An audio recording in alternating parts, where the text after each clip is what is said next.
Армысыздар, құрметті телекөрермендер. Эфирде 13-ші регион бағдарламасы. Студияда мен Нұргүл Жолымбетова. Әдеттегідей өздеріңізге Шымкент қаласында өткен тәулікте орын алған оқыс оқиғалар жайында баяндайтын боламыз. Ал сізде жариялауға лайық бейнематериал болса, экранда көрсетілген нөмірге WhatsApp арқылы жіберулеріңізге болады.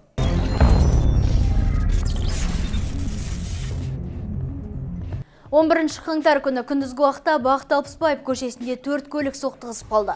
Болжам бойынша олардың бірі арақашықтықты дұрыс сақтамаған секілді. Сол себепті тежегішті басып үлгермей, бірін-бірінің артынан барып соғылған.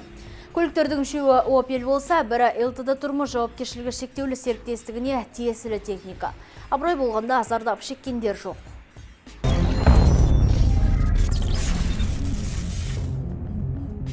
Әлеуметтік желілерде көктайғақтың кесірінен бірнеше көліктің зардап шеккені жарияланды. Оқиға Ленгір қаласында 12 қаңтар күні орын алғандығы белгілі болды. Chevrolet көлігі бұрылмақ болған уақытта тайып кетіп, жол бойында тұрған өзге көліктерді барып соққан.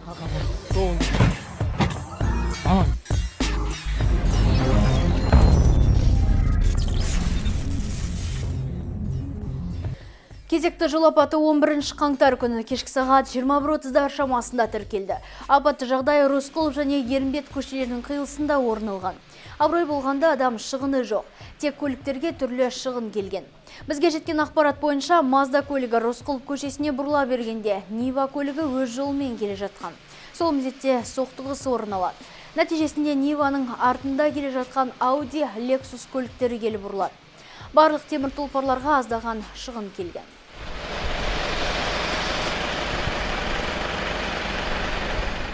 Оқиға орнында жұмыс жасаған тәртіп сақшылары көліктерді айыптұрақ қалып кетті. Нақты анықтау жұмыстары алдағы уақытта белгілі болады. Айта кету керек, қиылыста бейнебақылау камерасы орнатылған.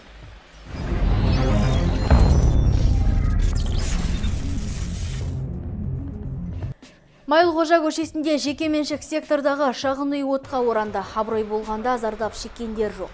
Оқиға орнында жедел жеткен өрт сөндірушілер отты дер кезінде ауыздықтады. Дегенмен үйдің іші жанып үлгерген. Сол мезетте аулада тұрған BMW көлігінде от шарпыған. Темір тұлпардың бір бүйірі жанып, аздаған шығын келтірген.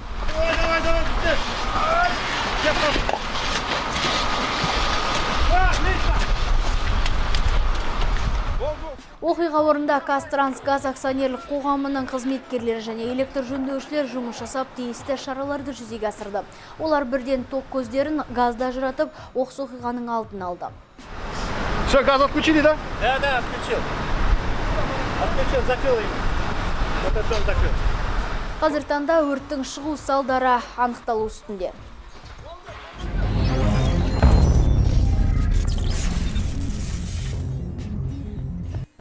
Жыл 12 ай төбесінен аққан су шөбектер отбасын мезі етті. 3-ші қабатта тұратын жас отбасы арнамызға хабарласып, үйінің төбесінен су ағып жатқанын айтып шағым түсірді.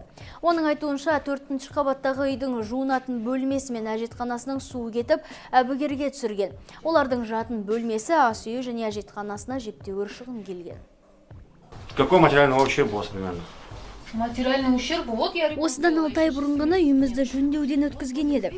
Бүгінгі түрі мынау. Сөз қағаздардың бәрі көтеріліп кетті. Өзім қанша жапсыруға тырыстым, алайда су аққан сайын ашылып кетеді. Ал өзіне қанша рет барып ескерттім. Бірде жөндейміз деген еді. Қанша уақыт өтті, жөндейтін түрі жоқ. Мұны көрген полицейлер жоғарғы қабаттағы көршілерінің есігін қағып көрді. Алайда есіктің артынан нәзік жандының дауысы шықты. Ол үйінде ешкімнің жоқ екенін айтып, есікті аша алмайтынын жеткізді.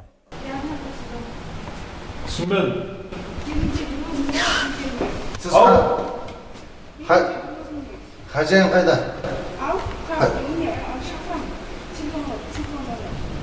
Сіз кім боласыз? Бұл мәселе 21-ші мөлтек аудандағы 43-ші үйде тұратын шөбектер отбасын ғана қынжылтып отырған жоқ. 2-ші және 1-ші қабаттағы тұрғындарды да шаршатқан. Олардың да үйлеріне жапсырылған түс қағаздары көтеріліп кеткен. Айта кетейік, азаматша көршісінің үстінен өз шағымын жазып берді.